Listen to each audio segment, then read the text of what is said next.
is related to. I love to each of Jamila them. breaking the fourth wall and just talking to the audience throughout the movie. Loved it was nice.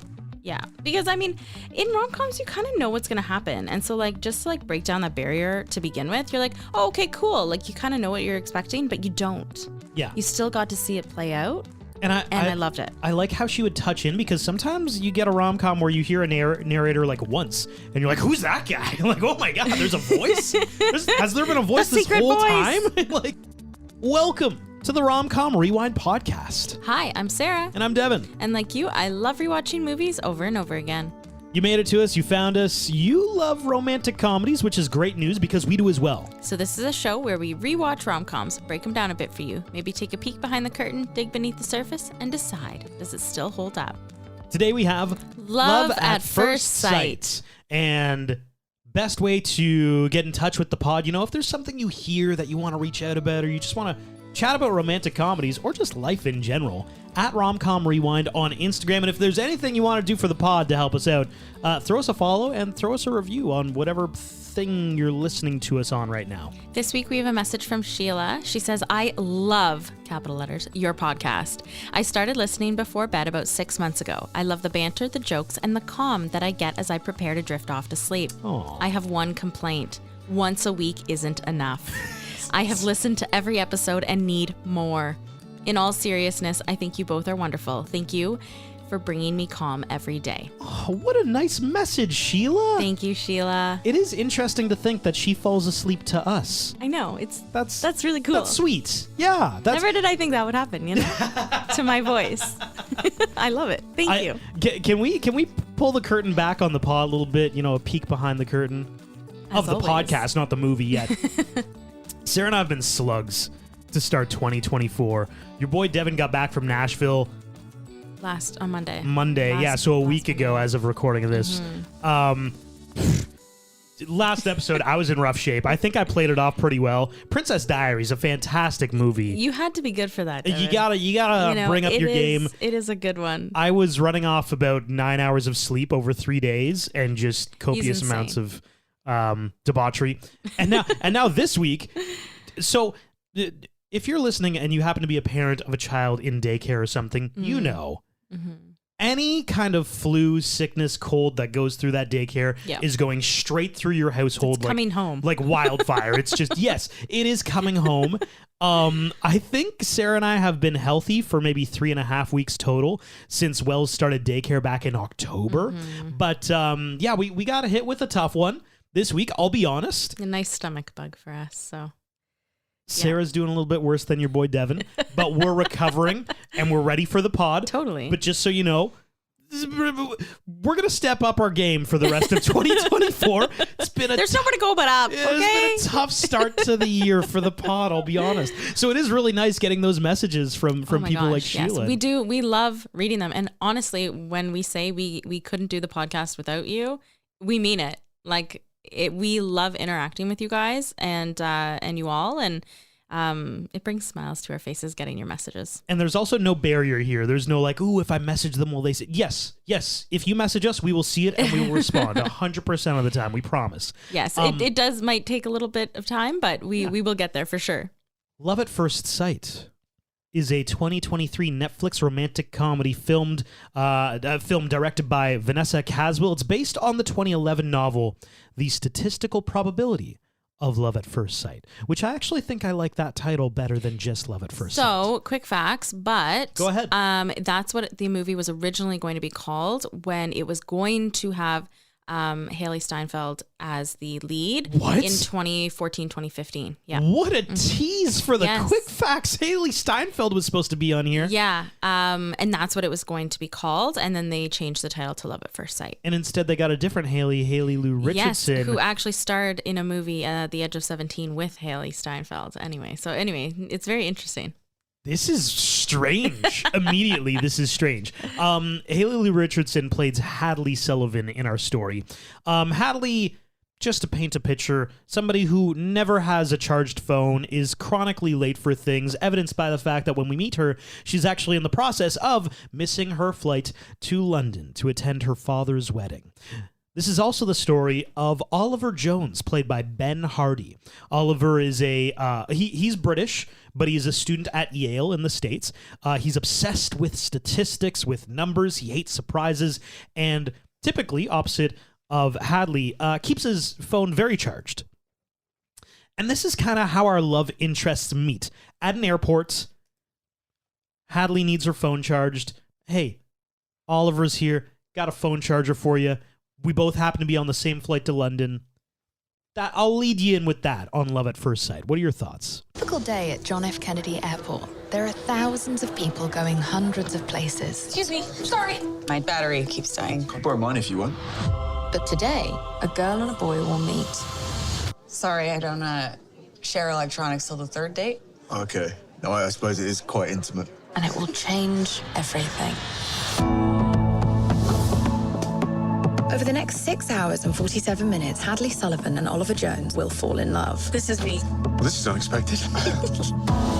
Why is this movie so good? This movie is so good. I loved this movie. I would love to now read the book because I wonder if it's as good. It's got to be. Usually books are better than movies, so I can only imagine that the book is really good. This movie was so great to watch. I loved watching this movie. They did such a good job. The narrator, Jamila, was like the perfect person to play this role. I loved the narration. I loved the statistics throughout the movie. They were done at the right time, in the right place. I loved that it was fate that they came together. And it just made me smile. This movie really made me smile. The writing was really good. The casting, great. I loved the tie-in with the worlds of like the British humor. Mm-hmm. It was really well done. I loved it. I agree. This was such a beautiful movie. I adored watching this. It's also, if you're a listener of the pod, maybe you know the wheelhouse for Devin's perfect romantic comedy, but like, you know, definitely maybe About Time, Crazy Stupid Love, 500 Days of Summer. I think like in terms of the storytelling elements and the aesthetic, Love at First Sight kind of fills in the same kind of vein as a lot of those ones I've listed. I think you touched on it, like having the narrator throughout. I also just like a movie that's very thoughtful, where every scene feels like it has a purpose, where there are multiple scenes where you think, oh, that was kind of a clever way to shoot that or to film that, or a certain piece that just really resonated. I thought this was a very thoughtful film. I thought it was so well put together, but aside from that, it was just beautiful. It was a very beautiful story to tell, and I think they told it so successfully. They executed that story so well, and it was just a pleasure to watch. I can't believe. Yeah, I just checked it out on Rotten Tomatoes.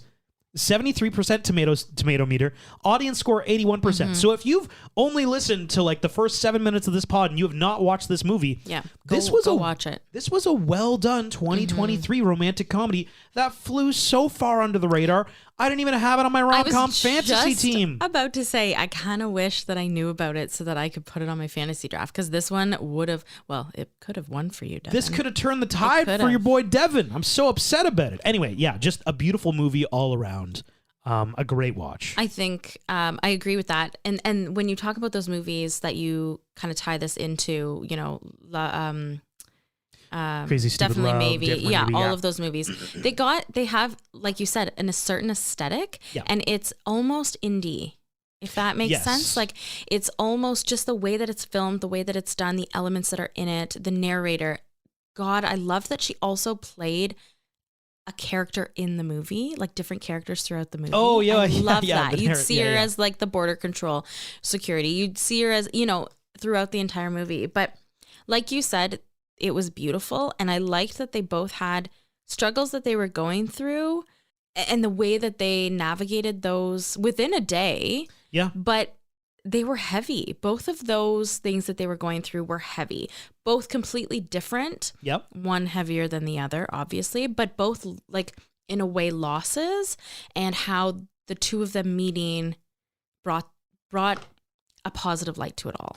And I think you touched on something as well, that like all those movies I listed before, and any rom-com that I truly think is great is a romantic comedy that commits to the love story. Make me believe that it's real. And even this story, it's 24 hours. They're in an airport. They have dinner at the airport. They got on a plane, and then they see each other at these two events in their lives. But like, it's probably 24 to 36 hours total time that we believe that they spend together. Mm-hmm. But I effing believe it, dude. I believe in the love, and that's the beautiful thing about it. I'm like, yes, I'm committed to this. Yeah, and you're they in. committed to it when they were filming it, which I think is really important.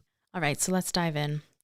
We meet Hadley, who is traveling to London to see her dad and to go for his wedding. This is his second marriage, we find out. And it is to a woman who Hadley has never met, Charlotte. Hadley misses her flight by 4 minutes and has to rebook on the next flight in business class. That's the only seat available. As she's waiting for her flight, the meet cute happens. I love it. The meet cute happens literally within the first 5 minutes of the movie. Oliver is the boy, and they start talking when Hadley goes to charge her phone at the charging unit or station. She's at it, and of course the one that she's at doesn't work. So he offers for Hadley to use his. They get to talking, and we find out that he's studying statistics at Yale. She goes to NYU, and she's undecided in what she wants to do. So, a common theme throughout this movie, Sarah, you just mentioned it, statistics. Oliver is obsessed with statistics and numbers and percentages, and we learn a little bit more about his character into, why that is the case later. But throughout this podcast, I thought I could throw some real life stats at you as we go. I love it. For example, Hadley's phone is almost dead. Oliver's phone is completely charged. What do you think, and you listening, think about what you believe the answer to be in your head. What do you think the average person's phone percentage is? Just in an average day, what is the average percentage of that person's phone? I'm going to say 62. Sarah, 67. Oh. You were so close. You know what's really funny? I was going to say 68, and then Wow. I switched it last second at 62. I can say my phone is typically less than this. I'm probably more of a Hadley than I am more of an Oliver. Oh, no, you are 100% more of a Hadley, and I am 100% more of an Oliver when it comes to charging Is that phones. how we... Yes. Yeah, I think we are. You are always on a very low percentage. Should we check right now? My phone is literally, I'm pulling it from the charger, and it's still only at 35%. Mine says 78. Yeah. You know what? Let's play another real quick game. How many unopened emails do you have? 0. What? Yes. Is that a 0. joke? I'm showing you right now. There is no emails. I can't stand that little red icon. So I've got on my Gmail. Oh my God. You have 10,338 unread emails. Yeah, that's that correct. Is anxiety. My work email is 233. So I keep that a little bit cleaner. And your personal, like your other email is 26,000 unread emails. Devin, can I please go through that for you? Like, that is driving me nuts. How do you... Back to charging my phone. Oh my God, I can't. I wonder what the average amount of unopened emails a person has. You know what? I'll work on that while you keep going. Oh my God, I don't even know what to do with that. That's bad. I can't believe you have 0. I have 0. And you know 0. what? I think this is and you listening to the pod, you have probably put yourself on one side of this argument or the other. You're either a Devin or a Sarah. You're either a Hadley or an Oliver. Yeah. I think they portrayed these characters very well to appeal to all audiences. Yeah, for Go sure. Team Hadley. Go team. Oh my gosh. So, and you can automatically see the differences, I guess, between the two. They're quite opposite. Oliver is studying statistics at Yale. He knows exactly what he wants to do. And then we have Hadley, who goes to NYU, and he asks, "What are you studying?" She goes, "Oh, I'm undecided on my major. I don't know." The average number of unread emails for the average person is 1,602. However, 2.3% of people say they have 0 unread emails. Well, I'm in that 2%. You're in the 2.3%. Wow, good job, Sarah. Thank you. I'm the one pulling that average up. Like 1,602. I'm putting that on my back, and I'm saying no. We can go higher. We can go higher, everybody. Tens of thousands. Oh my God. Doesn't that give you anxiety? Not at all. It actually doesn't. How? Oh, it drives me nuts. Because I'm in my work email every day, and I get so many random emails that I just don't delete them.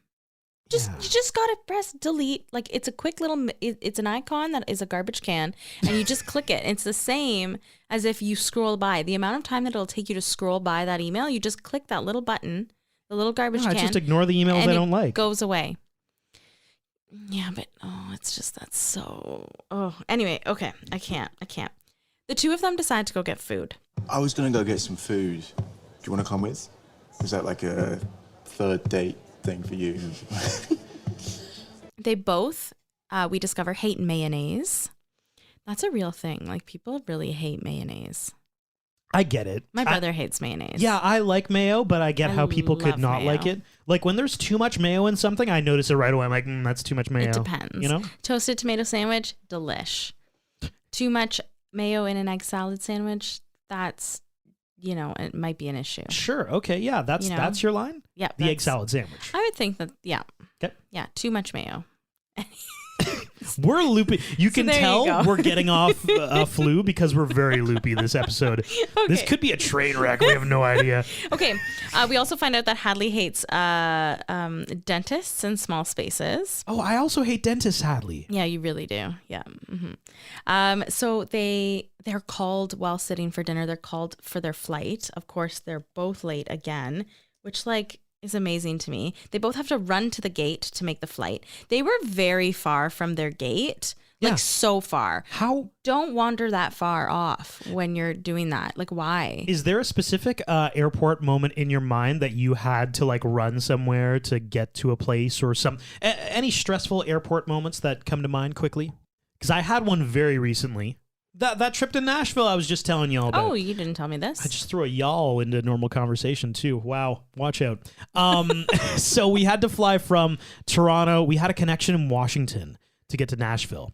And the connection was about 55 minutes, which I've learned, by the way, that's everybody, tight. 55 minutes is just enough time to sit down, to try to get food, to order that food, and to be afraid that the food's not going to come before. So we were at a PF Chang's in the Washington airport, and literally we can see the gate. Oh my God. And I asked the girl, it's 20 minutes to boarding. I'm like, hey, is the food going to be there on time? And she's like, you might get it right before the flight. I'm like, might's tough. Might doesn't make me feel good. Might's not a yes. We were group 7, and we got our food as group 1 was boarding because we could see our gate. So we were literally just throwing food down I was just our. about to say, did you just throw it in your We mouth? threw it in our mouths, and I mean the flight's not gonna. They're gonna do a last call. You for just boarding wave kind of to thing. the front desk Yeah, and say, say, we're I'm over here, here at PF I'm here, Chang's, I'm hello." just having something.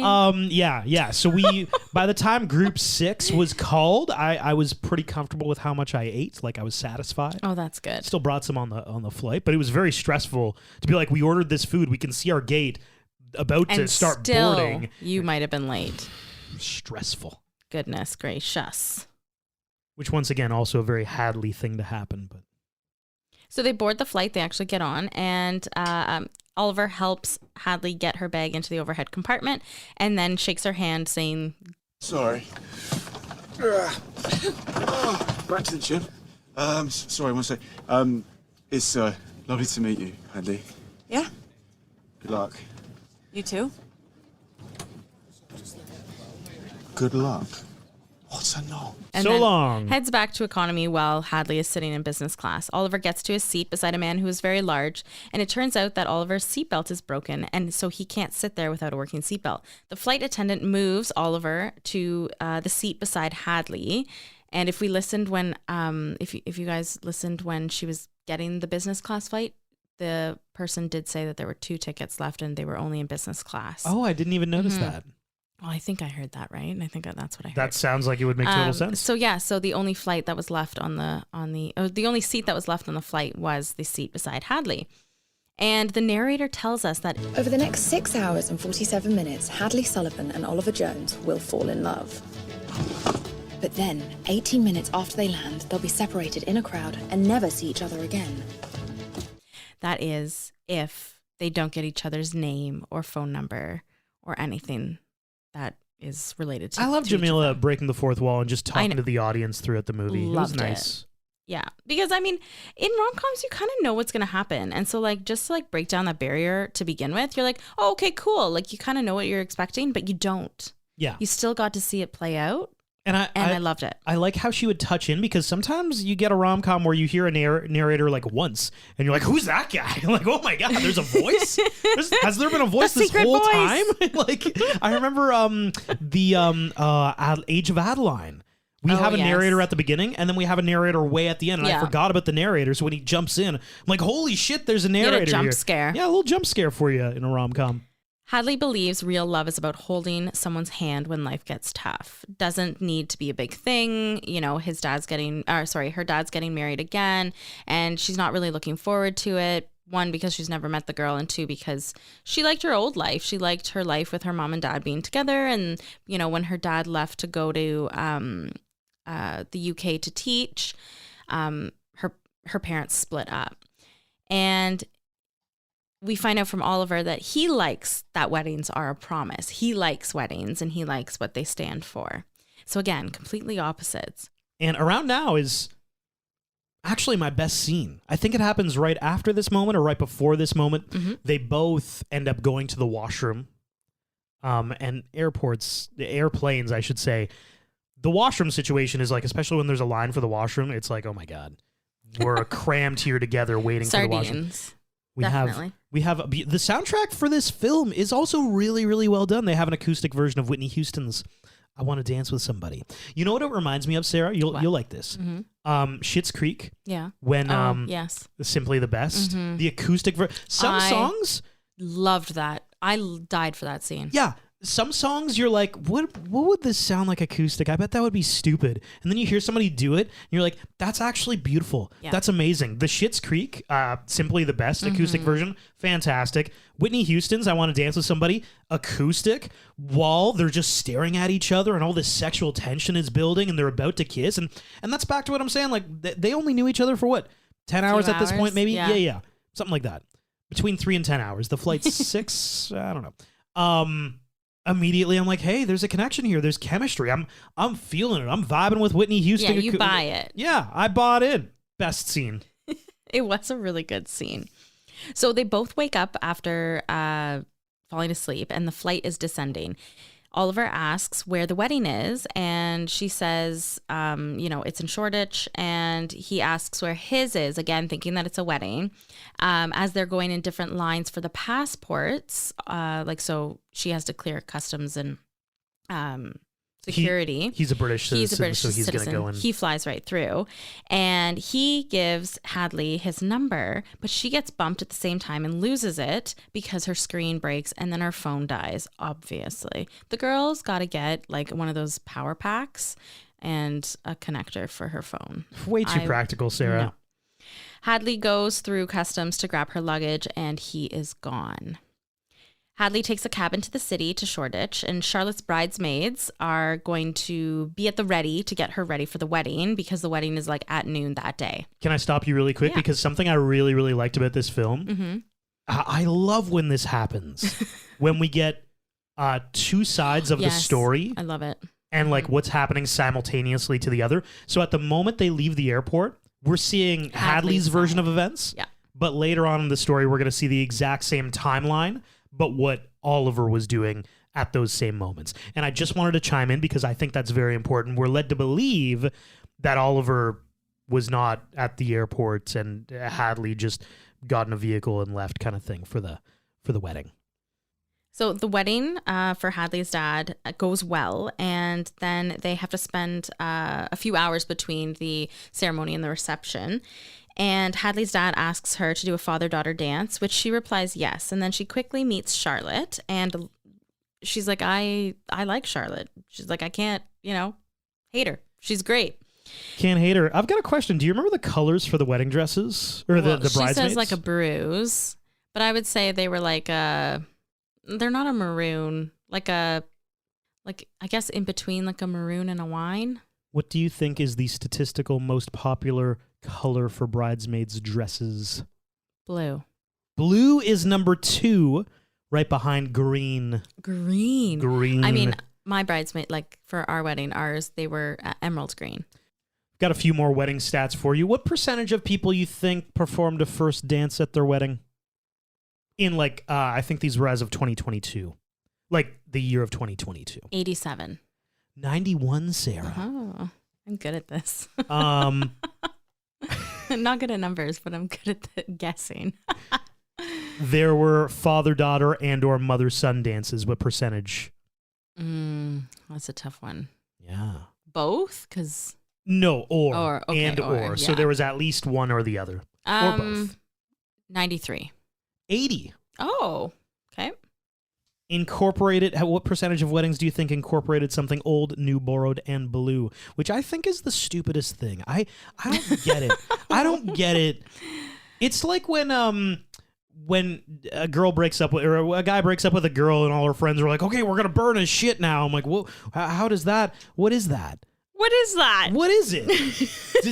People do that. People do that. I did that. What? Something borrowed, something blue, something old, something new. But did you burn anything of an ex's? No. Oh. Sorry. Two separate things. Have not burned anything of an ex's. Have done something borrowed, something blue, something old, something new. Okay. Wait, Yes. You did that at our wedding? Yes. What? Yes. What were the things? Okay, first guess the percentage. Okay, sure. I'm going to say 94. 70%. Wow. Yeah, I know. Fair. What were the things? I borrowed pearl earrings from my nanny. I have a ring from my mom. Okay. Something old and something Something new. old was my nanny's. Something borrowed was... No, something old was from my mom. Something borrowed was from my nanny. My new was my veil. And blue, I don't think I did. I'm going to say your suit jackets because they were blue. But I didn't... Wow. I don't think I did blue. Gosh. Yeah.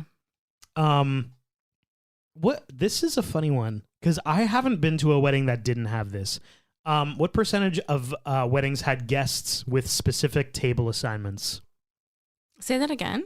Like you go to a wedding and you and have a assigned table. seating. Yeah. I'm going to say 85. 68%. Wow. That's low. That is low. I've never been to a wedding where it's just like, figure it out. It's a free-for-all. Yeah, no, me Go neither. crazy. Interesting.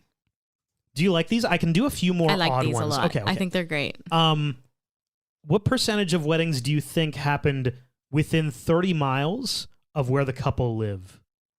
63%. 57%. Okay. Wow, good job, Sarah. What percentage of proposers said they felt pressured to plan a highly unique proposal? Oh, I'm going to say 76%. No, it's 58. Oh, okay. But I feel like the pressure's there for people the who have to pressure be is the proposer. absolutely there. Yeah, for sure. And 31% said that they had planned their proposal for between 1 to 3 months in advance. Oh, what did you do? It was probably close to a month. Really? Yeah. Yeah. Maybe like I thought I nailed the proposal. You did. It was great. We did a hike to a place that we often hike to, and it's close to our home, and it's kind of a place that we can go back to every year around that time of the year. And I also had a friend of ours who was like an amateur photographer. That was so funny. And I was just like, he knew. Can I tell it? Okay, Can I tell go the ahead. story? 'Cause- Well, yeah, I'm like 80% of the way through telling it, but go ahead. No, okay. So we had our friend come with Chime us. in. And Devin had told me, I said, oh, yeah, sure. He can come for sure. And Devin had sold it or said to me, he got a new camera lens. He wants to try it. And I said, oh, okay, great. And this was during the fall. So fall foliage was in full force. Beautiful colors. Yeah. Good alliteration there. Fall foliage in full force. And I like it.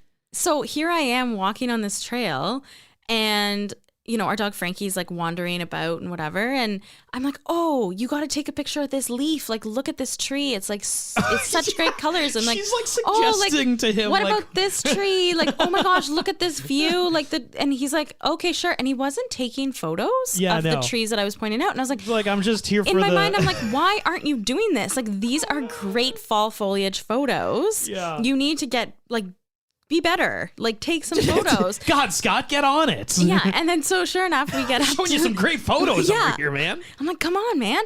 So we get up to the lookout and he's kind of lollygagging behind us. And Devin's like, okay, stand here. And I was like, oh, okay. And then he goes, okay. And then I kind of like turned back, and then when I turned back around, Devin was there on his knee proposing to me, and then it all clicked. And then, of course, he was taking photos. You proposed, and Scott was there to take photos. And I'm like, oh, okay, that makes so much more sense as to why you were not taking photos of the trees I was pointing out. Yeah. God, I was so disappointed. You were so helpful. You were annoyingly helpful. And he was like, please leave me alone. Well, he's like, cool. And I'm like, no, not cool. Take pictures. Had a bottle of champagne packed in his camera case. We had it all sorted out. Very well done. Anyway, that's but a funny story. Probably slightly less than a month to plan that. Okay. It was, but close to a month. Anyway, let's continue.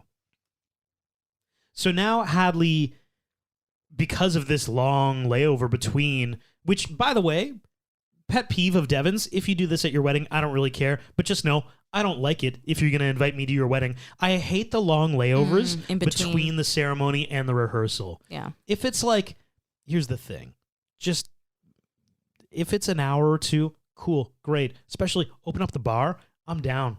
When it's like, oh no, you're going to go back to your home or go to like your hotel for 3 hours. Well, how long was this one? Like 5 hours? Yeah, it was 4 hours in between. It's a long layover between the things. Yes. Yeah. And during the layover, she, like I said, quickly meets Charlotte, and then she's pulled into another direction, Charlotte, to say goodbye to some guests that had come. And Hadley overhears them saying that they have to go to a memorial at Peckham House, which is where Oliver had said that he was going for this. He never corrected her, but Hadley thought wedding. It turned out that Oliver was actually going to a memorial. It turns out that it's Oliver's mom, whose cancer had come back. And so the narrator says, fate can only be fate if we decide we want to make it be. And this is where Hadley needs to decide whether she goes to Peckham House to see Oliver or stays for the 4-hour long, layover between the ceremony and the reception. Obviously, she decides to go to Peckham House to see Oliver. Now, this is when we switch to see Oliver's side of things from basically when they split to go into the passport different lines. He waits and waits and waits and waits for her at the airport, and then he leaves. Well, his brother comes in with like a boombox, and the police are like, guys, what are you doing? You're loitering. You got to get out of here. This guy's loud and obnoxious. So really, it was Oliver's brother that screwed it up for him. Yes, Luther, yeah. But then, then they go to Peckham House it's a celebration of life. For his mom, Tess Jones, and it's a living memorial party. That's right. So she is still alive, but she has terminal cancer, so we know she's going to pass away. And she is of the mind that The Fault in Our Stars. I want to know what people are going to say about me. She wants to know all the still... nice things that people are going to say about her. I absolutely get it. This is my best scene, is her living memorial. It was definitely a weep warning for me, but like in the best way. What a wonderful way to honor someone when they're still living. I love the idea. I think it was brilliantly done in this movie because it was what she loved and what her and her husband loved, which was, Shakespeare and theater. And so they had everybody dress up in Shakespearean characters from his plays and come and do monologues on stage about Tess. And I loved that. I have for you, Sarah, more stats. Great. As per the app Goodreads, which Sarah and I are both part of, what do you think are the most popular Shakespearean plays of all time, as per Goodreads? Okay, as per Goodreads, Romeo and Juliet, Macbeth. Slow down. Okay. Romeo and Juliet, number 3 off the board. Okay. However, it had the most number of ratings. So the most people rated Romeo and Juliet, but they rated it number 3. You said Macbeth, that's number 2. Okay, Othello. Othello's number 5. Taming of the Shrew. Oh, number 12. Good guess. Oh my God, I'm having brain fart now. Number 1, I definitely. I can't remember if I read it. One of our classes read it in high school. It was a popular high school read in my school. You want to know Yeah, number yeah. one? I can't think of any. Number one, Hamlet, Oh, Sarah. Hamlet. Gosh, You're leaving darn. Hamlet on the board. I can't believe yes, Hamlet. Well, so every year at our high school, we would go to a place called Stratford, and they'd have a Stratford festival, theater festival, and they would play Shakespearean plays. And we'd go, and it was like over 3 days. It was a 3-day trip, and we'd go and see and watch. So I think that year it was Macbeth and Othello. So I saw both of them, which was really cool. Stratford, famous for what? Who? Justin Bieber. Justin Bieber from Stratford, Ontario. Yeah. Also great theater situation in Stratford. Very good. Very good. Yeah. Yeah. So after the living memorial, Oliver kind of needs to take a minute, and his mom finds him and talks to him, and they chat, and we find out that she could get treatment, but it would only let her live months longer. And Oliver, being a statistics guy, would like her to take that option. But her, as being, I would say, more of the creative type, she just wants to die her. She wants to die herself and not a sick person who got an extra 3 months, and it made her even sicker because of the treatment. This was a weep warning for me because it's it's just very raw and very... Like, you can tell he loves her so much and she loves him back, but she's right. Like, her thought is sound in that she's like, I don't want to be sick just to live another 6 months. I want to kind of pass away on my own terms. And you can see how much it's wrecking Oliver over this. Hadley gets to the memorial, and she meets Tess and Val, Oliver's parents, as well as Luther, the brother. And Hadley's a bit confused about the whole situation. She's like, I thought it was a memorial. But she loves the idea of hearing all the wonderful things people say about you before you die. She loves the whole idea. She is grateful to have met or be able to meet Oliver's parents. She watches Tess and Val dance, and then she sees Oliver at the other end of the room. They hug, and it's as if there is a missing piece that has been put back together. They go and walk outside and they talk, and he asks how the wedding was, and she says annoyingly nice, and that her dad is really happy and Charlotte is wonderful. Hadley asks Oliver why he didn't tell her on the plane that it was a memorial and not a wedding, and he says because it's complicated, because his mom is having a living memorial, that she's still alive. Oliver tries explaining it away again with numbers and statistics, and Hadley asks, are you okay? You always do that instead of just saying something honest. And he tries to kiss her, and Hadley pulls away saying, I don't want to do this when you're very vulnerable, when you're doing it because, I called you out on something honest. And he's upset, but Hadley says, she just wants to be there for him. Oliver says, what do you want me to say? That I'm gutted and that I'm spilling my guts out to a girl who I just met on a plane. And Hadley realizes, you know what? I'm going to leave. I'm going to go. But accidentally leaves her backpack there. And it's given to Oliver by, of course, the narrator in a different character.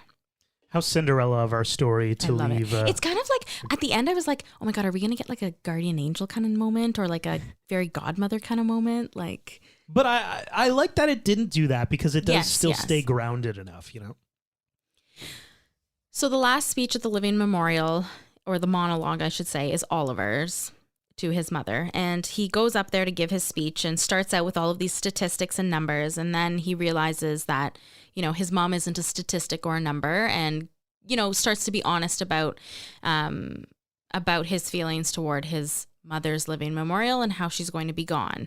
And I think it's the first real honest moment that Oliver has had since he was little. And to go further into that, at the very beginning of the movie, we get to hear Hadley's fears, but we also hear Oliver's. And one of Oliver's fears are surprises. And this is because he loved surprises growing up because his parents were just so full of life and did so much with the kids. And, they acted out plays in their living rooms and things like that. But then when his mom originally was diagnosed all those years ago, that came as a very big surprise for him. And he was really upset that he was so caught off guard. So from that point on, statistics and numbers became his best friend.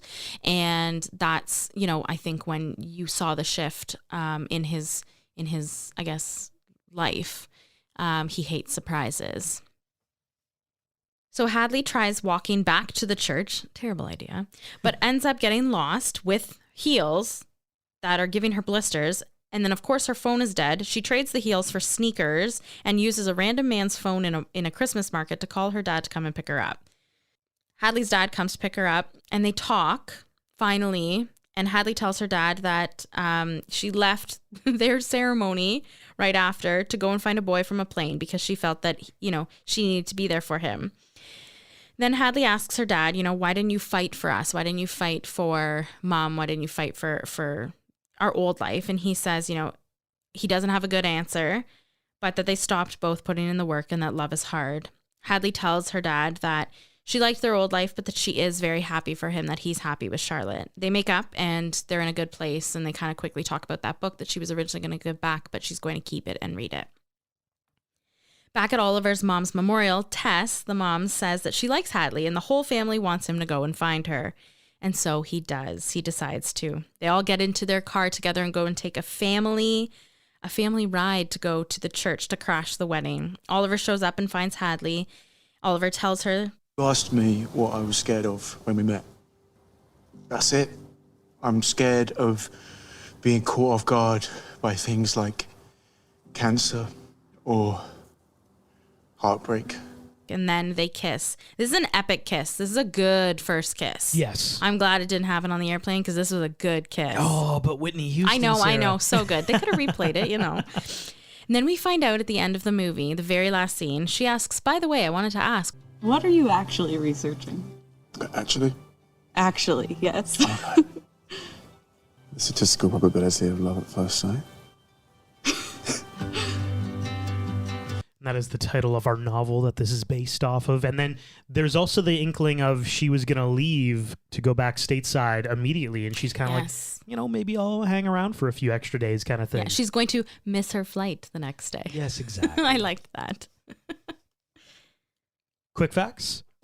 This story or movie is based on the book written by Jennifer E. Smith. In 2014, Haley Steinfeld was cast to play the lead character Hadley in Hollywood's first attempt to adapt the young adult novel, The Statistical Probability of Love at First Sight. 9 years later, Steinfeld's The Edge of 17 co-star Haley Lou Richardson plays the role of Hadley in, obviously, this Netflix movie. In May 2015, Robert Sheehan was cast to join Haley Steinfeld as the other lead. Dexter Fletcher and Ben Hardy previously worked together on Bohemian Rhapsody from 2018, with Ben playing Roger Taylor and Dexter being the executive producer. Yes. Oh my gosh, what a grab. The airport scenes for New York were filmed at London Stansted Airport during January 2021. This is Vanessa Caswell's directorial debut. Honorable mentions. Okay, so my honorable mention is Jamila Jamil.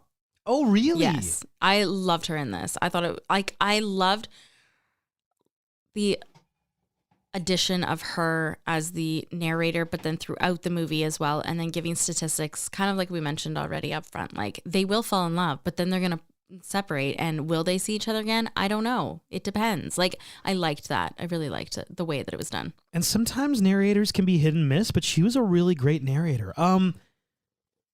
It's funny because all I know her from is The Good Place. Yeah, I'm trying to she see. was so good in The Good Place.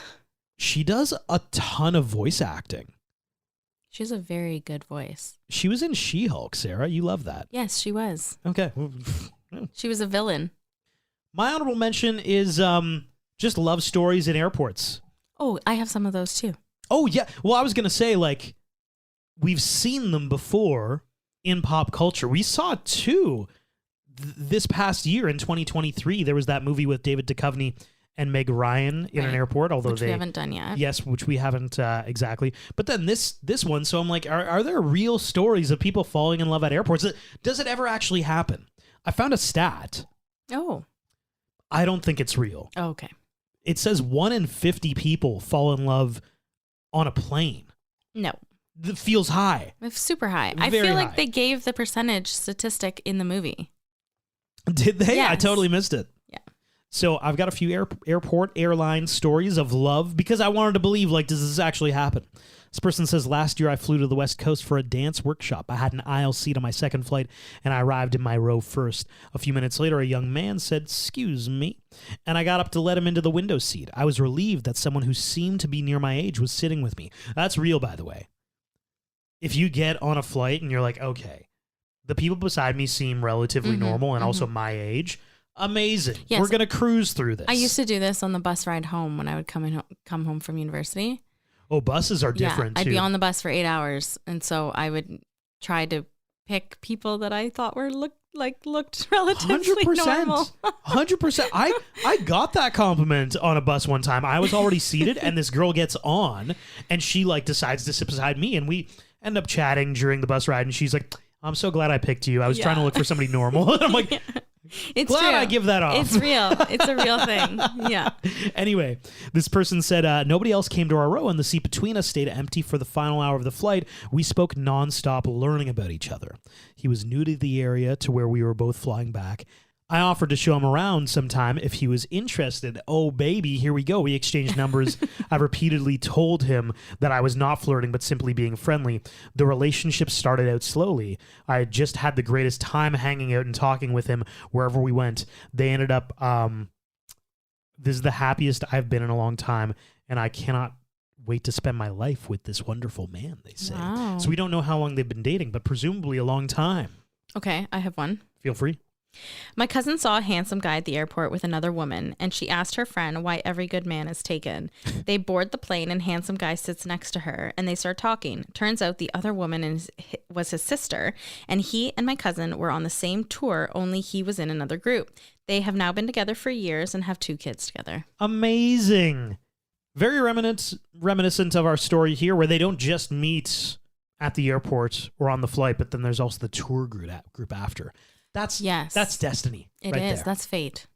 This person says, my husband and I met on a flight from New York City to Turks and Caicos. Ooh. We were both traveling alone to the Club Med there on a chartered flight, looking forward to a fun singles week. Ooh. Wow. And a private flight. Yeah. When the flight landed, there was no stairway to help us get off the plane. We had to sit on the plane for 3 hours until they found a stairway tall enough to reach the jet. No air conditioning and no food due to customs laws, so the doors to the airplane were open to let air in. Crime scene-like tape was placed across the doorways so no passengers would fall out. It was quite comical. I am a gregarious person, and I couldn't sit 3 hours, so I walked around the plane chatting with people. This man was sitting alone quietly, and we struck up a conversation. We became friendly and spent time together in a group during the vacation week. We stayed in touch afterwards and visited each other over the next year. We began dating and were engaged 2 years later. Wow. That was 20 years ago, Sarah. Wow, cool. And I love this story because I think we all have those people that you've met on vacation somewhere that, like, inexplicably, you're still Facebook friends with them, like, 15 years later, and you're like, oh, what's Deb up to? Oh, cool, they had another kid. And you're like, why do I still have this person on Facebook? But there's something special about vacation memories. It's funny. It's I want to so hang true, on to it. 'cause I do have a few, like, I have a bunch of people who I traveled with. Yeah, we all do. Mm-hmm. That's funny. Probably never talked to them ever. Every now and then, but no. What should have been? My what should have been is there should have been, and I'm going to take a very real example right now because I have been getting hammered on TikTok for ads for the Mean Girls musical, which as of the recording of this just came out. Argyle, which is going to be out next month. Yeah. Where was the promotion for this? You're so right. Why? Like Sarah and I, this is Sarah's winning week for the rom-com fantasy draft, Yes, so she's picking all of our movies this week. Yeah. But This month. This was not on my radar at all. No. It came out last year, and somehow it flew so far under the radar. This by far is one of my favorite movies to come out last year. Yeah, I didn't even agreed. know about it. I know, same. Well, and I was looking for what movie I wanted to do next, and I saw this one, and I was like, okay, I've heard good things. I think about it. I think I know a few of you guys have recommended it, and so I looked it up on Rotten Tomatoes, and I was like, okay, for a rom-com, for a Netflix rom-com, Yep. the fact that this is in the 70s and 80s, like, we Preach. gotta do it. Hell yeah. So I told Devin, this is what we're doing, and we both absolutely love this movie. Like, I am so pleased with it. They did such a good job. I want more like this. Come on. This should be the blueprint for like a new rom-com. This and like the To All the Boys I've Loved Before. Do those. Just do more of those. That's all we want. Overall rewatchability. So I've got Chemistry, a 4.75. Like I said, believed in this love story right from the get-go. Storyline, 4.1. Thirst factor, a 4.45. Imagination, I'm just going to bring it down to a 3.89. There were some similar beats that have done before, and it was based off a novel, but still, they brought the novel to life in a really special way. Soundtrack, you know it, 4.9, fantastic soundtrack, and she's a 4.8. That's an overall score of 4.48 out of 5, which in my mind is on the cusp of iconic territory. It's funny, I put it into a similar pile as like About Time and Definitely Maybe. Those are just like an inch above this one, but in the same vein, I thought this was such a special watch. Okay, so my rewatchability is Chemistry 5, Yeah. Storyline 5, Thirst Factor 5, Imagination 4.5 because it was based on a novel, but like you said, brought it to life. Soundtrack 5, Cheese 4.7 for an overall score of 4.86 out of 5. Wow, that's a lot of fives. Loved this movie. Wow. Hey, you know what? I can't disagree with you though. This one was really, really great. If you're looking for a new romantic comedy, Love at First Sight. It's on Netflix. Check it out. This has been the Rom-Com Rewind of Love at First Sight. Wherever you're listening, throw us a follow, subscribe, and follow us on Instagram at Rom-Com Rewind. Thanks for listening.